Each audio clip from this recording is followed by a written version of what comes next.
Tak já myslím, že můžeme začít. A já jsem k sobě přizvu Honzu Šedivého, šéfa Českého inženýrského centra, tedy šéfa všech českých inženýrů pracujících pro Google, a předám mu slovo. Dobré ráno, já bych vás všechny velmi rád uvítal a jsem velice rád, že jsme se tady sešli v takovém velkém počtu. Jsem velmi rád, že jsem mezi svými, mezi vývojáři a budu velmi potěšen, když se mnou a s dalšími českými inženýry z Google, kteří sedí ve vašich řadách, budeme mít možnost v průběhu dnešního dne navázat určitý dialog. Když říkám dialog, tak tím mám na mysli, že bychom byli velice rádi, kdyby ty dnešní přednášky měly interaktivní charakter. To znamená, jakmile něčemu nebudete rozumět, ptejte se. Poznáte nás, jak už říkala Katka, podle toho, že máme ty badge, respektive visačky s tím Googlem barevným. Vy je máte bez toho Google. Nicméně dneska jsme tady jakoby všichni, celá rodina v Google a byli bychom rádi, kdybyste to tak brali a skutečně se ptali a abychom si co nejvíc společně povídali a navázali určitý neformální kontakt. Já doufám, že všechny přednášky, které jsme pečlivě vybírali a na kterých jsme opravdu dlouhou dobu pracovali, se vám budou líbit a že během dnešního dne získáte velmi dobrý přehled o tom, jaké technologie jsme pro vás připravili a jaké technologie bychom si přáli, abyste také použili a případně nám je i kritizovali, protože ten feedback od vás, od vývojářů, je to nejcennější, co máme, protože to nám pomáhá ve vývoji a v dalším vylepšování našich produktů. A z toho důvodu jsme si také připravili, dostali jste to při prezentaci, tady ty formuláře, a byli bychom velice rádi, kdybyste nám do nich napsali, jak se vám přednášky líbily, respektive odpověděli na ty otázky, co tam jsou. Tak to je ode mě všechno a já bych teď chtěl na pódium pozvat Nelsona Mattose, viceprezidenta pro engineering v oblasti IMEA, který začne s úvodní přednáškou a seznámí vás s těmi nejdůležitějšími věcmi. All right, thank you. Thank you. Okay. Thank you.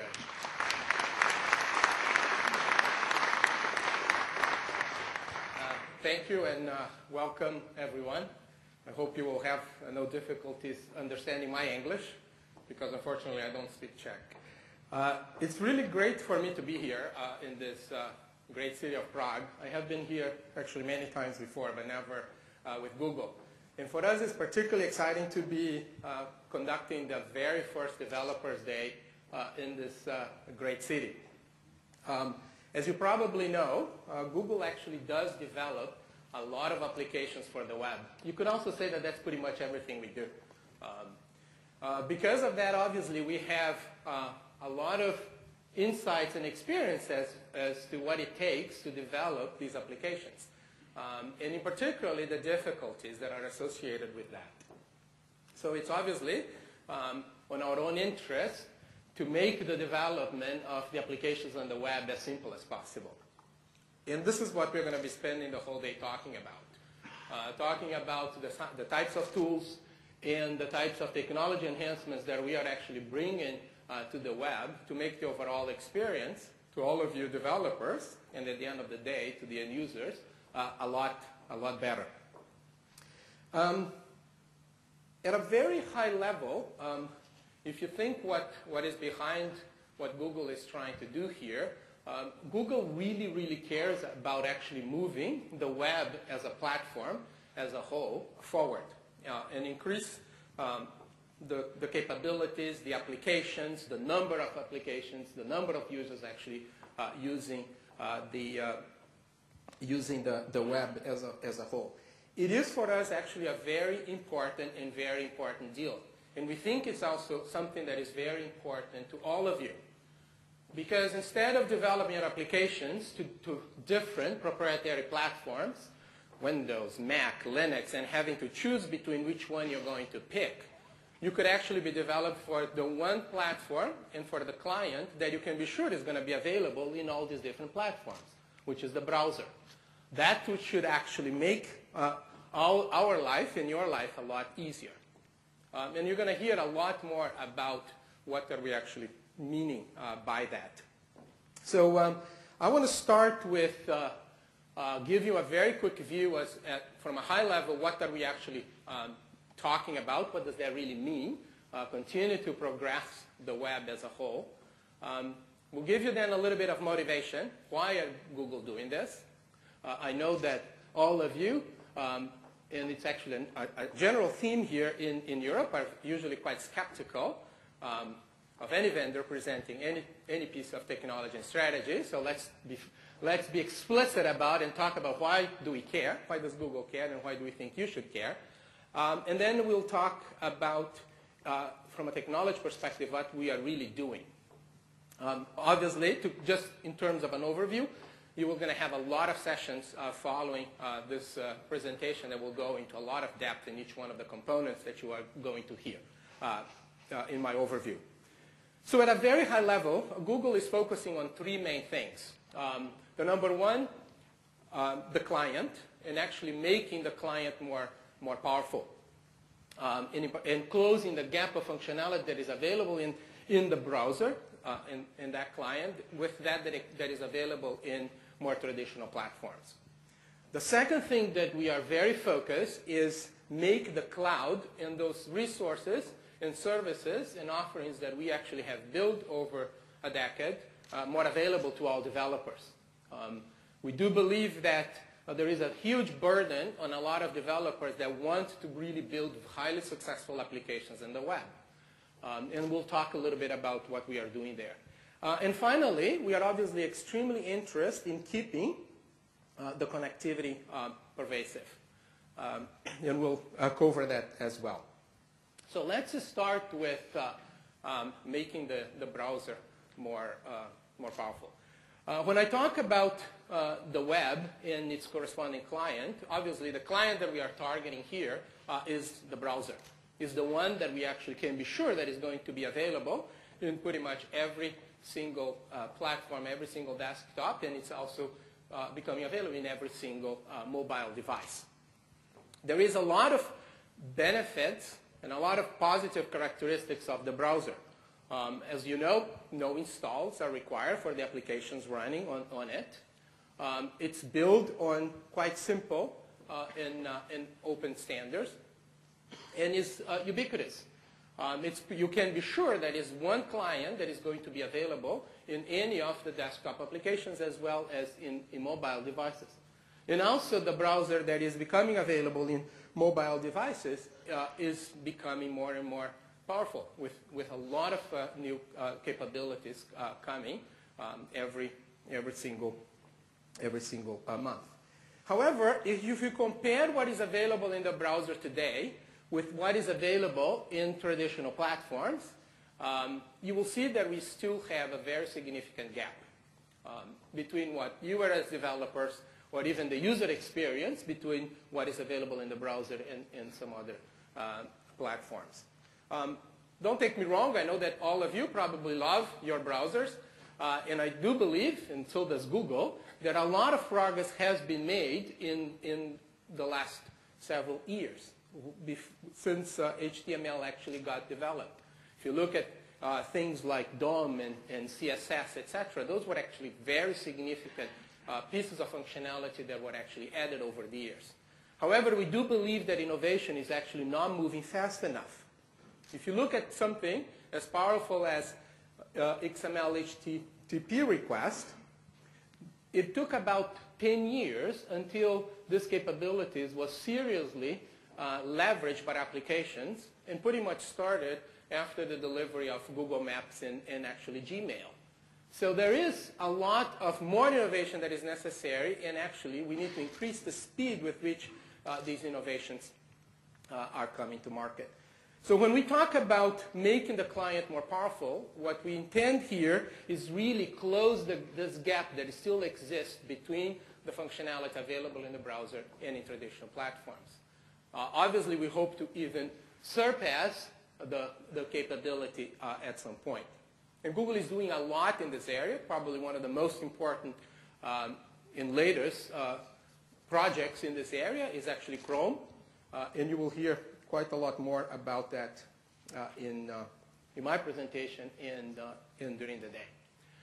The second thing that we are focusing on, making the cloud more accessible, should be pretty clear to all of you, right? If you look at most of the most popular websites around the world and some of the systems and the offerings and services that run on them, think in terms of things like Amazon and eBay and MySpace and YouTube or Google search, right? Those things require massive amounts of computing resources.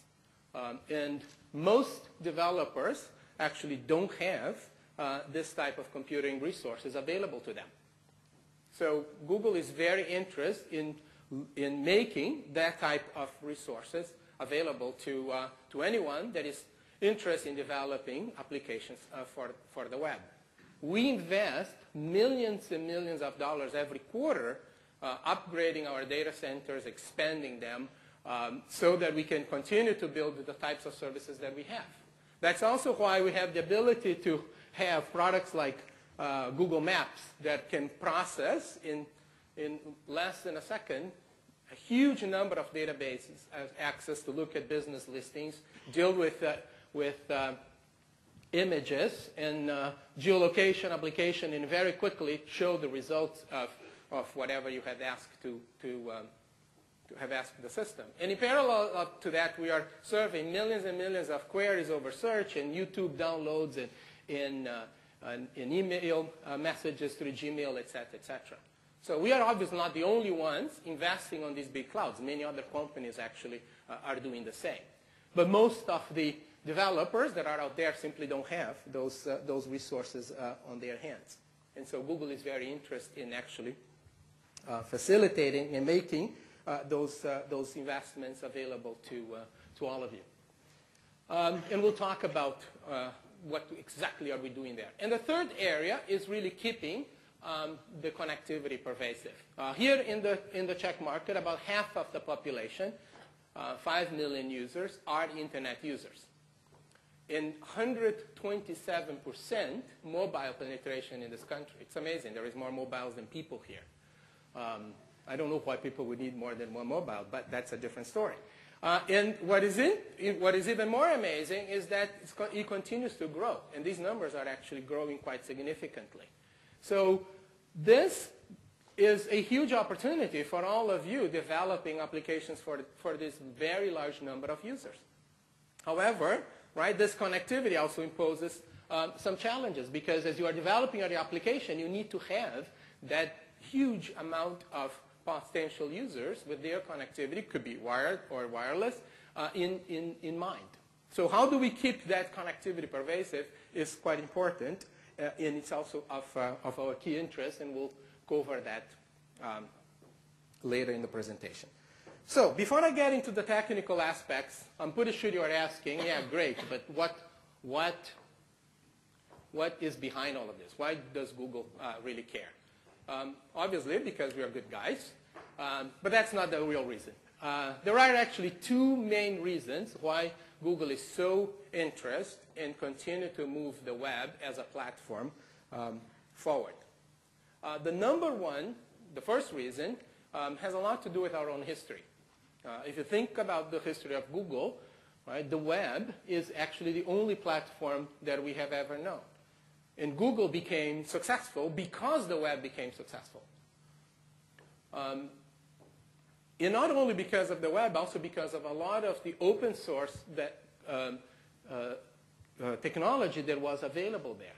So if you look at the early stages when Larry and Sergey started our search engine in the dorm of Stanford, they obviously did some pretty amazing things, and they had some pretty brilliant ideas. But they could have not reached what they actually managed to do, right, without the success of the web, and in particularly also without the success of, and without the availability of a lot of open source components.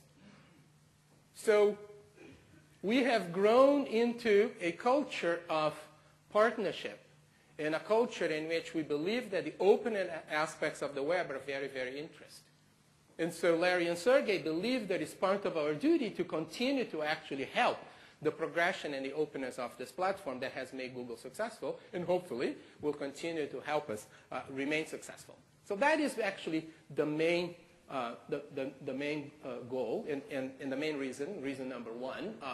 And you see here a quote from Eric Schmidt that basically says that. We truly believe that the future of the IT industry is one of partnership, in which companies and developers actually are working together on a same open platform.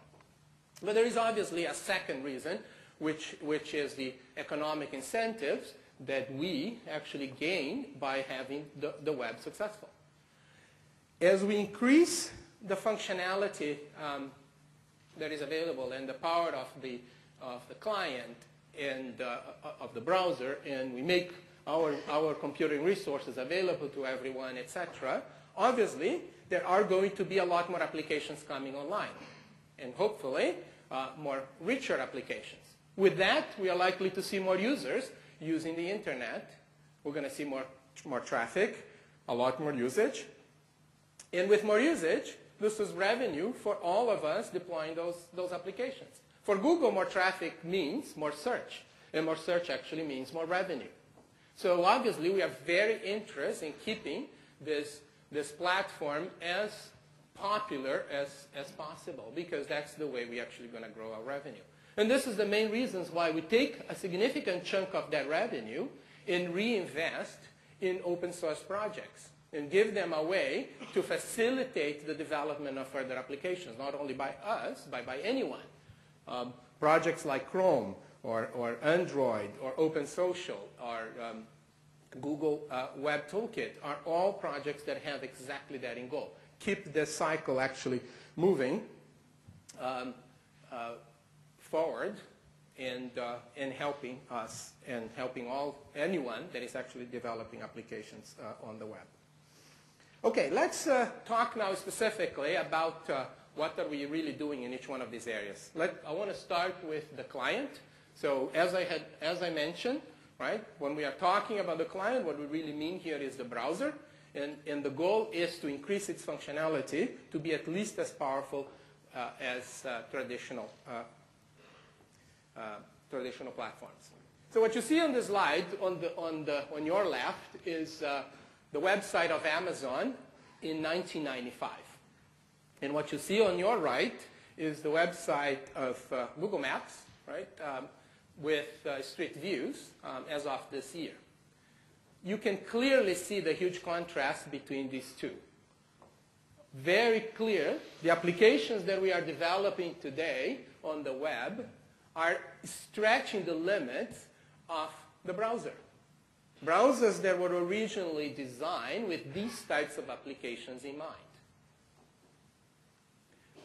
So instead of continuing to stretch the limit and fix a lot of probably the spaghetti code that is internally on these browsers, Google felt that it was extremely important to start from scratch and develop a brand new browser that will have exactly these types of applications, today's applications in mind, with their specific requirements, and also what the types of tools and things that the developers are actually using.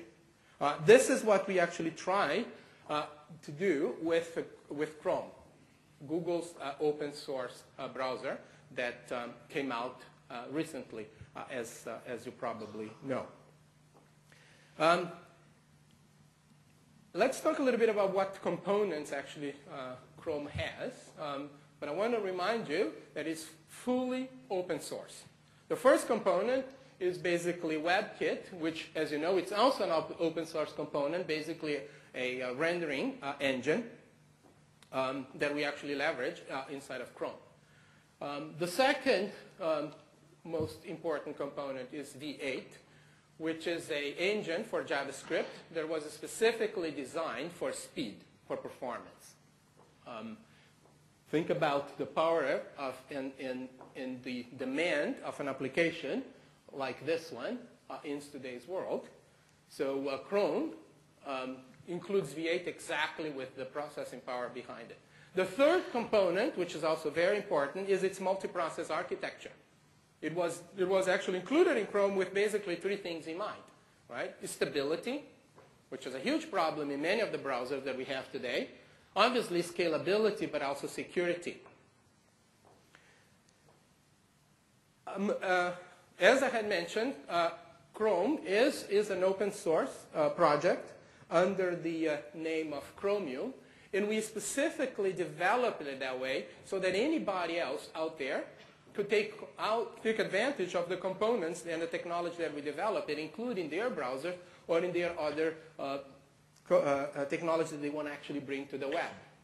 See, our goal is not necessarily have a new browser that is going to try to dominate the web. Our goal is to increase the functionality of any browser that is out there so that you as a developer can be taking advantage of that functionality regardless of the browser in which the application is running. Remember, try to close that gap that exists between the browser and actually the different applications. So let's take a look at some of the key components or the key features that we have in Chrome. And for that, I would like to invite Mads Ejer, one of our software engineers from Denmark, who work specifically in the V8 component of Chrome. By the way, if you don't know, all of V8 was actually developed here in Europe. Mads, it's yours. Thanks, Nelson. Is this on? It is. Good. Right. So in this demo, I'd like to show you a couple of the features of Google Chrome that I find really cool. And the first thing I'd like to show you is the stability of Chrome. So Nelson already mentioned this. So today, in our browsers, we usually have a lot of tabs open, and we usually run a number of applications. So here I have Google Chrome with 3 tabs. So I've got Google News, I've got YouTube, and I've got Wikipedia. So let's say I'm browsing Google News, and I scroll down a bit. And now, maybe something goes wrong here. So let's say that this website triggers a bug in the rendering engine, which means that this site hangs. So I've got a bookmark here that will simulate a hang. So let me try to click that.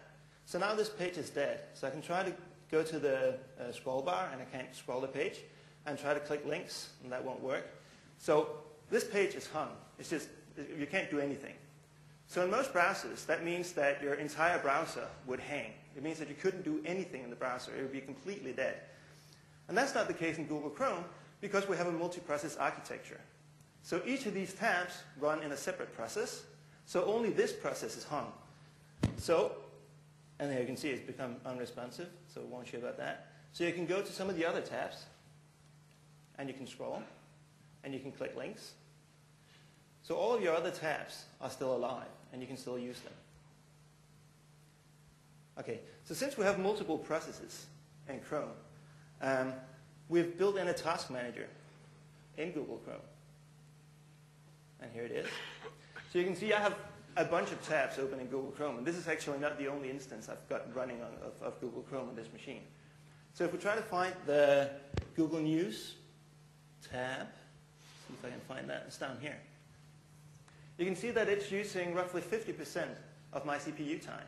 So this is a dual-core machine, so this tab is hung. I mean, it's using 1 full core. So what happens if I kill that? So what will happen is that I'll get what's called a sad tab. So this tab is now dead. It's completely dead. This is the same thing that would happen if a web page caused a crash in your rendering engine. Then you get that page for that tab, and all the other tabs will still be working. And if I go back to Google News here and press reload, I'm going to get back to exactly where I was before. And Google Chrome even remembers where you were scrolled to, so it goes back to exactly where you were. Okay, we take this even one step further. So here's YouTube, and I've got a video running. For how much the web has evolved, browsers as a platform haven't evolved that much. What we are trying to do with Chrome, so this video is shown using Shockwave Flash. Really evolving along with the web. Okay, so what happens if there's a bug in Shockwave Flash? Browsers need to get better. And it crashes. They were not much. So the only thing that's going to happen here is that Flash is going to crash. And that's because Flash is also running in a separate process, and only that process dies. So what that means for your web page is that if Flash crashes on YouTube, you can't see the video, but everything else will still be working, and you can still press links and stuff like that. And again, if you reload, you'll get back your Flash plugin, and you can watch your video. Okay, so that's for the stability. I'd like to quickly show you another feature of Google Chrome. Namely, its address bar, which is called the omnibox in Google Chrome. So we noticed that a lot of users use the different input boxes in a browser in the wrong way. And I tend to do that too. So I accidentally type in URLs into the search box, or type in searches into the address bar. So in Google Chrome, we only have one input box, which is called the omnibox. And if you type in like a URL in the search bar, it's going to take you to the web page. If you type in like a search, so if you type in anything else, something that's not a URL, it's going to treat it as a search. And it's going to, so if I press enter here, it's going to search for Harry P on your default search engine, in this case Google. But it also gives you like suggestions for where you might want to go. So if I write Harry P, I probably want to know something about Harry Potter, so I could go to the Warner Brothers page for Harry Potter. Or I could search Google for Harry Potter, or search Google for Harry Potter and Half-Blood Prince. So it gives you a lot of suggestions, and it helps you get to where you want to go quickly. So let me just show you another cool feature. So if you go to Wikipedia, and you type in a search here. So let's search for Prague. Now, Google Chrome has recognized that I've done a search on Wikipedia. And what Google Chrome has actually done is it's added a new search engine for you. It's added a Wikipedia search engine. So now, the next time I want to search Wikipedia, that's going to be really easy, because I just start typing Wikipedia. And it's going to autocomplete that, because I've typed in wikipedia.org before. And if you look at the far right of the address bar, it says, press tab to search wikipedia.org. So if I press tab, the omnibox turns into a search box on wikipedia.org. So if I type Prague here, it's going to search Wikipedia. So now, the next time I want to search Wikipedia, it's going to be really fast. I just type Wikipedia, Harry Potter. And there you go. And that's all for me. Back to you, Nelson. Thank you.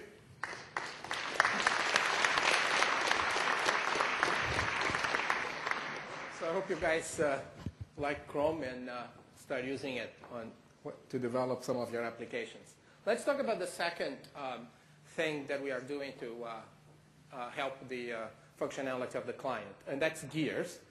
Gears is also an open source component, in this case actually a plugin. It comes embedded within Chrome, but it can also actually be running with Internet Explorer or Firefox. And what it basically does, it extends the functionality of browser with capabilities that are usually only available at the desktop. The first release of Gears actually included three major sets of features. The first one being a local server, so that your application could actually run offline. So that means when there was no connectivity available. It included a database, a local relational database, where you could then store and basically access data locally. Also, quite useful when there was no connectivity there. And the third one is basically worker pools. Things in terms of asynchronous threads that would allow you then to make some pretty powerful computations without locking your application or actually the browser. The latest release of Gears that actually came out last month, I believe, version 0.4, added several cool features. I want to just talk about three of them. The first one is a Geolocation Api that now basically allows you to know the location of the user, obviously with their permission. Until recently, we would provide the location using the IP address or in a cellular phone, cell ID or GPS. But as of Tuesday, we are also using Wi-Fi, so that even for mobiles that don't have GPSs, you can have the location, and pretty precise, right? From something that is about 1 kilometer from the real location of the user to a precision of below 200 meters, which is also quite interesting for those using a desktop, because you can also be locating using Wi-Fi the location of that specific user. So imagine the amount of applications that you could now be developing, taking advantage of knowing exactly where is the user located. The second functionality is basically a blob API that gives you an easy way to interface with files or images or any other form of binary data. And the last one is basically on-progress handlers that are used to upload or actually download data. So, and there is actually a lot more to come. Gears is actually a new project, and so is Chrome. And so we look forward, as you start using these capabilities, we look forward to getting feedback from you on what we should be actually doing next to improve these products. Let's switch gears and go into cloud, and what are we doing actually to make it more accessible to all of you. The best way to make our services and our capabilities more accessible is by providing programmatic APIs that you can actually take advantage of. And Google has basically two sets of APIs. The first one that we call Google Data APIs. Those are interfaces that gives you read-write access to a lot of the Google services in the data that actually sits behind those applications. So you can get to YouTube and docs and spreadsheets and calendar and contacts and things like that. So it obviously requires access controls. And if you have that, you will be able to access, for example, the calendar entries of a user, contact their contacts, extract data from those, render it and show in your web page. And you could also make changes to those or even include new entries on their specific entries. The other set of APIs that we have are Ajax APIs. And these are actually read-only APIs that basically give you access to all the data that we generate by our constantly crawling and recrawling of all the web. So you could be going into data that we have behind Google Maps or YouTube, or you could obviously be using our web search. You could be doing a search within, in the context of YouTube, access to images, news, and so on and so forth. And basically leverage that data in the context of actually your applications. These are very, very popular APIs. To give you an idea, we receive about 1 billion hits every single day through those APIs in our services. So you can see the amount of applications that are already leveraging these services. And to illustrate a little bit how you could use the Ajax APIs, I want to invite Vladimir Trebitsky to, hopefully I said the name correctly, is one of our Czech engineers to give you a demo of those APIs in work. Thank you. Dobrý den, já se jmenuji Vladimír Třebický a chtěl bych vám tady jenom během několika málo minut ukázat pár ukázek toho, jak se dá s našimi APIs pracovat, jak je to jaksi jednoduché a jak stačí napsat několik málo řádků, aby to dělalo přesně to, co chcete. Připravil jsem si jeden takový malý příklad toho úplně nejjednoduššího, co si vůbec dovedete představit, jak byste mohli s našimi APIs pracovat, a to je jednoduchý vyhledávací box, do kterého můžete napsat cokoliv, co vás zajímá. Já jsem si vybral příklad fotbal. A co dostanete je přesně přibližně to, co čekáte, seznam výsledků na dotaz fotbal. A v dalším tabu vám ukážu, co znamená, jak si napsat zdrojový kód pro tento příklad. A jak vidíte, není to mnoho řádků, to nejdůležitější je tady, přidání jednoho API pro hledání ve webu. A kdybych se rozhodl, že mi na tom prvním příkladu něco vadí, například to, že rozhraní bylo v angličtině a že bych chtěl, aby ten dotaz, který jsem si vybral, tam svítil celou dobu, aby tam byl jaksi předdefinován, tak stačí z tohoto jednoduchého kódu změnit tady English na Czech a přidat jeden řádek, tak jak je to vidět tady. A výsledek je zde, jak vidíte, už je to v češtině, výsledky jsou české a tak podobně. Pokud bych byl třeba administrátor nějakých serverů, tak bych mohl chtít omezit výsledky jenom z nějaké konkrétní domény. Takže řekněme, že bych chtěl, když už teda hledám ten fotbal, že bych chtěl, aby ty výsledky šly z domény sport.cz. A opět to neznamená nic víc, než jenom přidat jednu řádku sem. A výsledkem je, že všechny výsledky, tak jak je uvidíte na dalším příkladu, budou pouze z domény sport.cz. A protože mi to připadá, že těch výsledků bylo málo a že byly pouze textové, tak jsem se rozhodl rovnou přidat vyhledávání v obrázcích, to je tento řádek, a vyhledávání ve videích, to je ten řádek pod tím. A výsledek vidíte zde. To je jenom taková malá ukázka toho, jak jednoduše se dá s těmi našimi API zpracovat. Ale já jsem si pro vás připravil několik ukázek pokročilejších. Já nebudu používat pro jejich ukázku Chrome, protože kolega mi zavřel veškeré flashe ve své předchozí prezentaci, takže použiji Firefox. A to, co zde vidíte, to je interaktivní mapa cen piva v Praze na stránce nelzo.com. A kdybyste chtěli vědět, kde jsme my a kde jsou nejbližší hospody a kolik tam stojí pivo, tak jsme zde na Vysočanské. A můžete si vybrat buď restauraci Maják, krátkého 1, kde pivo stojí 23 korun, Budvar, anebo pokud máte radši Gambrinus jako já, tak za 23 korun ve vinárně u Šebestiána.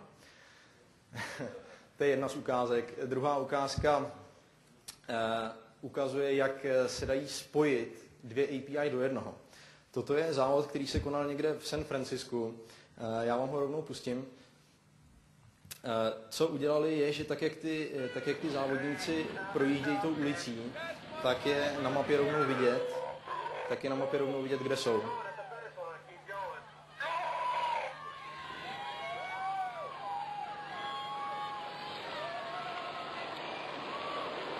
A pokud byste měli pocit, že to okýnko s tím videem je malé, nebo že má malé rozlišení, a pokud byste chtěli, aby na YouTube jaksi ta videa byla větší, tak my jsme zjistili, že naši uživatelé to vyřešili za nás, tento problém. A hned na další straně uvidíte jak.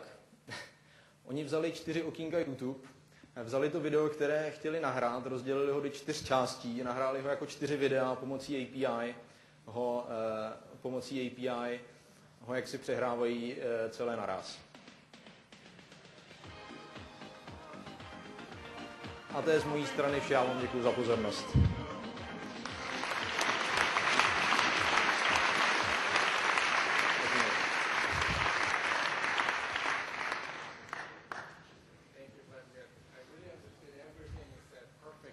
Thank you.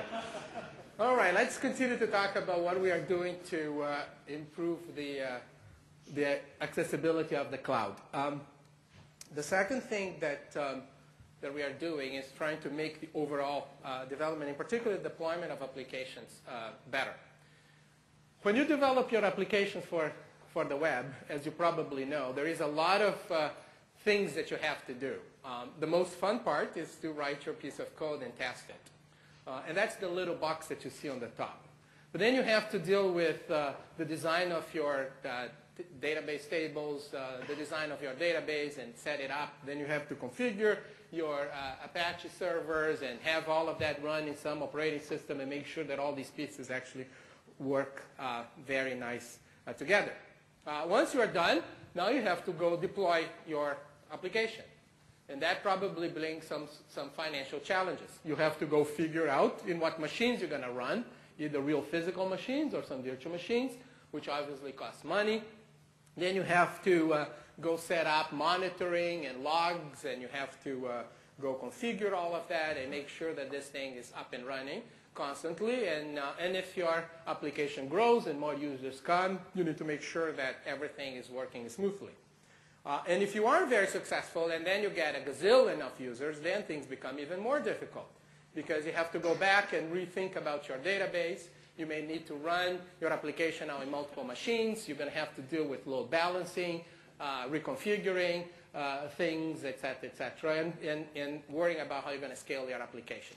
That is a lot of work to have some of the most simple applications actually on the web. So with that in mind, Google actually created what we call the Google App Engine. And the idea is to make it very easy for you to start, but in particularly make very easy for you to scale.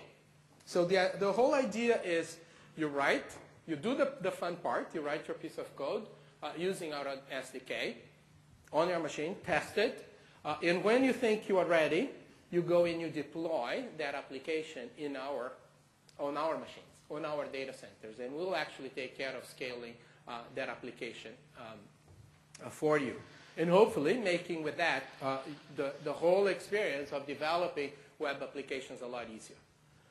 So again, the Google App Engine is basically a way for you to run your applications in our infrastructure, taking advantage of all the investments that we have made throughout the years in our data centers. So what this really is pretty much a fully integrated application development environment. You write your code in Python, and then you actually deploy it on our data centers for free. Today, the App Engine is still in a pre-release, and so it is your application is limited actually to about 5 million page views a month. So as long as your application doesn't go beyond 5 million page views a month, which is not a bad number, it doesn't cost you actually anything. Once the App Engine gets out of its pre-release, then you'll be allowed to actually scale beyond that, and you will have to pay only for the storage and the computation and the bandwidth that you go beyond that initial free quota.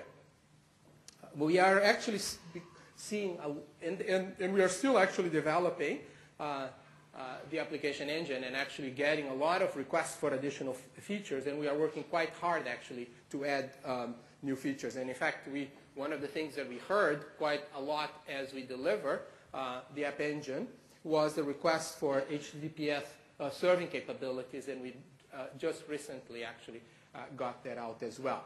So if you decided to use it, you have suggestions of what we actually could do to continue to improve it, some of the key requirements you think, let us know. And those are things that we're actually going to continue to work upon.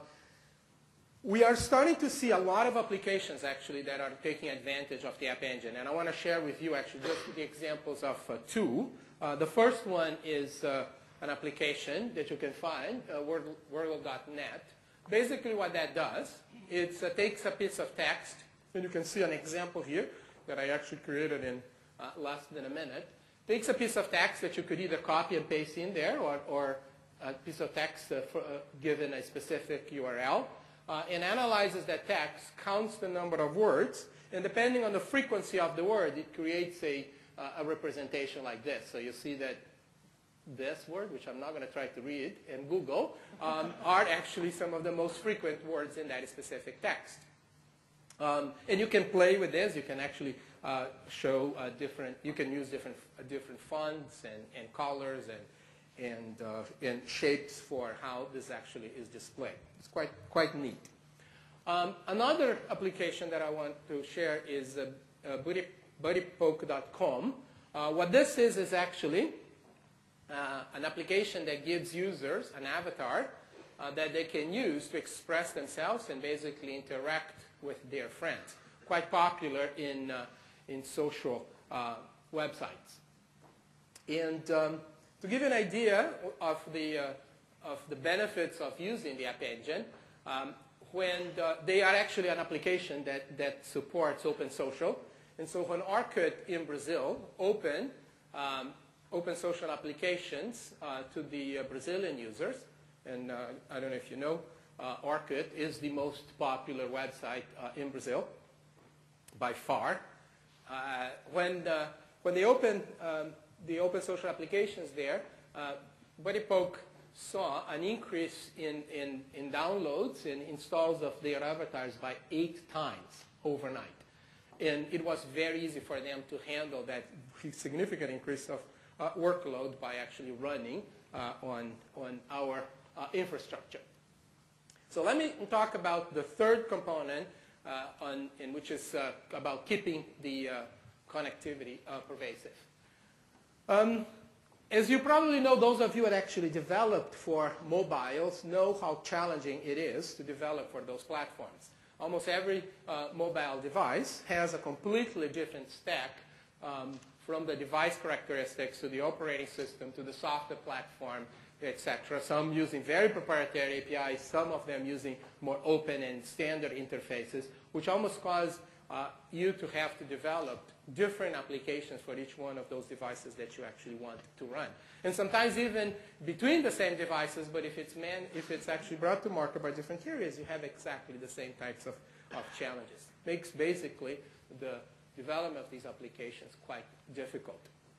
If you look at the history of the web and the internet, it became successful and allowed the development of so many applications so quickly because there was a set of open standards that were agreed upon, and based on those standards, the internet actually evolved.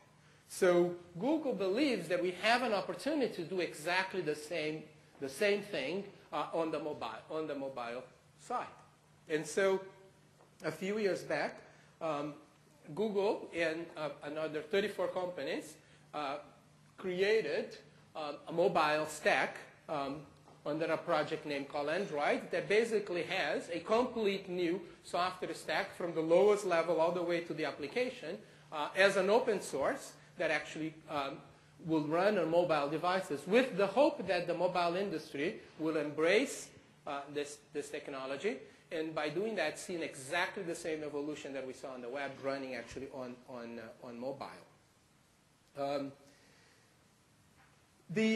As you probably recently heard, the first Android device just was announced by T-Mobile and is actually now available in the US. And with the availability of that device, the consortium is now bringing the whole stack into the open source community. So all the source code is now going to be available. So I now want to switch gears, and the last two things I want to do is talk about two topics that actually cut across all of these three elements that I have been re-emphasizing: the client, the cloud, and the connectivity. And to cover the first one of them, the Google Web Toolkit, I want to invite Andrew Bowers to come on stage and explain to you what it is and actually show you also a demo.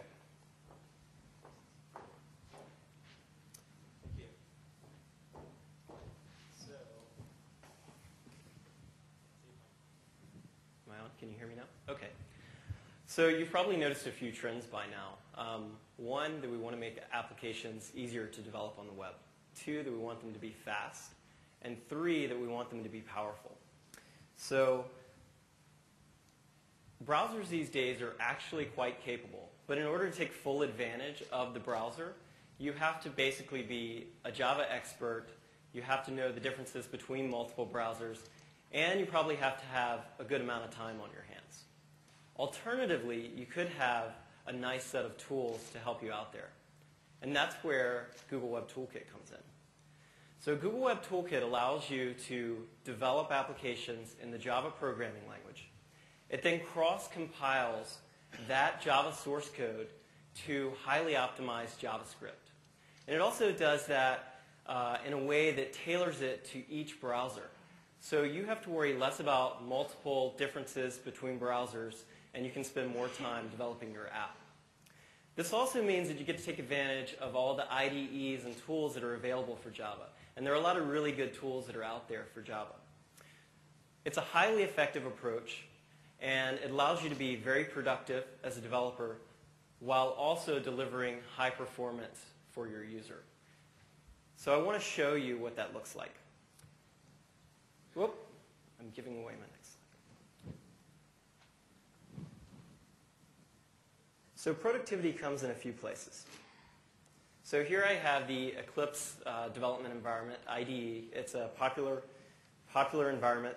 Because we're developing in Java, we get to take advantage of a lot of tools that are available for static languages, such as refactoring. Also, because we're using an IDE, we can do things like auto-completion and things you're used to. So, you know, this is not, it's not new stuff, and this is just Eclipse. It's not Google Web Toolkit, but we sometimes forget that, you know, if I wanted to change this to images 1, I can change that.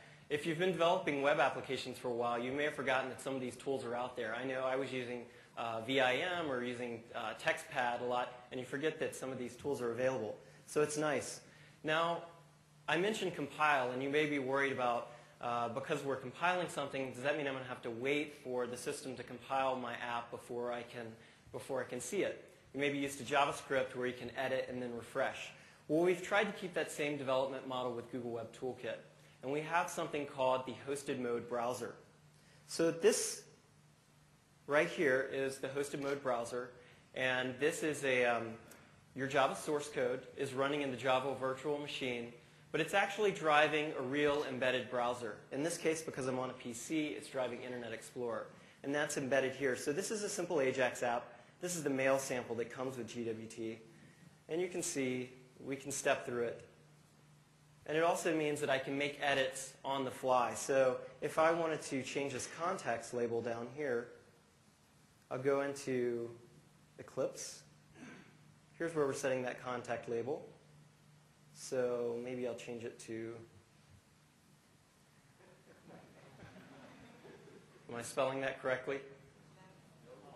No? I think I'm missing a K somewhere, yes? Oh. Yes? Okay, great. Well, it hasn't worked yet. Yeah, that was just me typing. So then we just go back to the hosted mode browser, and we click refresh. And you can see it's updated there. Now, this also means that we can take advantage of the debugging features that are available. So I've set a breakpoint on the click listener for one of these, actually for all of these links here. And when I click that, I see Eclipse is turning yellow down here, so I go over here, and I see it's come to that breakpoint. And I can step through my code. I can do variable inspection over here. And I can see the underlying DOM elements that are being generated. So this is a very effective way to debug and work with your code that you don't necessarily get to do working with just JavaScript. Now, that says a lot about the productivity, but I want to show you a little something about performance as well. So I'm going to close this out, and I'm going to go to another example, Hello Java. Because we are using a static language, and because we don't allow runtime reflection, we're able to do whole program optimizations. And this means not only can we do dead code elimination and obfuscation so that we shorten down the download or decrease the download size, it also means we can do a lot of things like inlining of code. So here in this example, I have a very complex way that's just going to open up an alert box and say, hello world.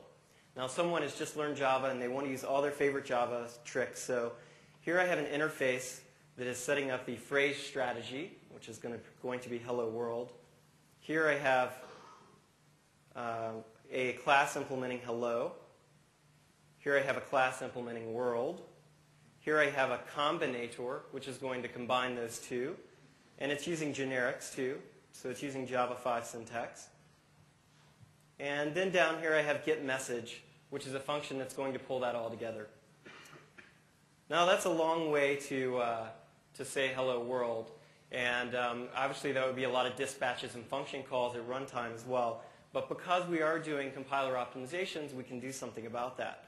So you see here it says hello, or window.alert, and then getMessage. So I'm going to run this. You can see what it looks like. And hello world. Amazing. Now, let me just change that like I showed you. Oh. So we'll change that. Go back over here. Oh. Refresh again. Okay, so we've made that change. Now I'm going to compile this. So it's compiling to plain old JavaScript. There's no Google Web Toolkit runtime. It's just plain JavaScript that can be run from any web server. So here's the alert box there. Let's go take a look at that source code.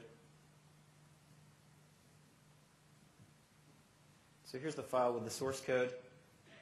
And you're going to see that this is compiled down not to get message, but simply to a string literal that says, hello, Praha. So that's the power that we can deliver by looking at the whole program and then optimizing it. So I encourage you to look at it. I don't think you'll be disappointed. I'll hand it back over to you.